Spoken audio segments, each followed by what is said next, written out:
Sarvamanthan news महाराष्ट्रामध्ये आपलं स्वागत. पाहूयात आजच्या टॉप 10 हेडलाईन्स.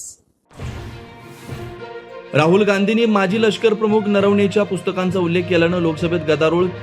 चीन नंबर भारतात 4 तंबू ठोकले, 2 रणगाडे कैलास पर्वतावर आणल्याचा उल्लेख. विरोधक आणि सत्ताधाऱ्यांमध्ये जोरदार खडाजंगी. ठाकरेंच्या पदाधिकाऱ्यांनी निवडणुकीत अनेक ठिकाणी मदत केली नाही. मनसे नेत्यांच्या बैठकीत पदाधिकाऱ्यांचा नाराजीचा सूर. मात्र तक्रारी नको, कामाला लागा. राज ठाकरेंच्या पदाधिकाऱ्यांना सूचना. चंद्रपूर काँग्रेसमधला गटनोंदणीचा वाद शासनाच्या दारी. धानोरकर गटाच्या गटनोंदणीला वड्डेट्टीवार गटाकडून आक्षेप. वड्डेट्टीवार गटाच्या आक्षेपांवर विभागीय आयुक्तांकडून निर्णय नाही.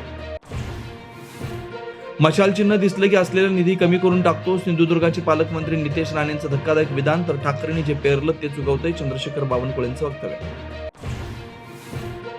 भाजपच्या भ्रष्टाचाराच्या फाईलचा उल्लेख. अजित पवारांनी केल्यावर 10 दिवसात अपघाती मृत्यू. जस्टिस लोया प्रकरणाची आठवण. खासदार संजय राऊतांकडून गंभीर शंका उपस्थित. अपघातातून बचावल्याची सामाजिक न्याय मंत्री संजय शिरसाटांची माहिती. गाडी खड्ड्यात आदळल्यानंतर शिरसाटांच्या गाडीचे दोन्ही टायर फुटले.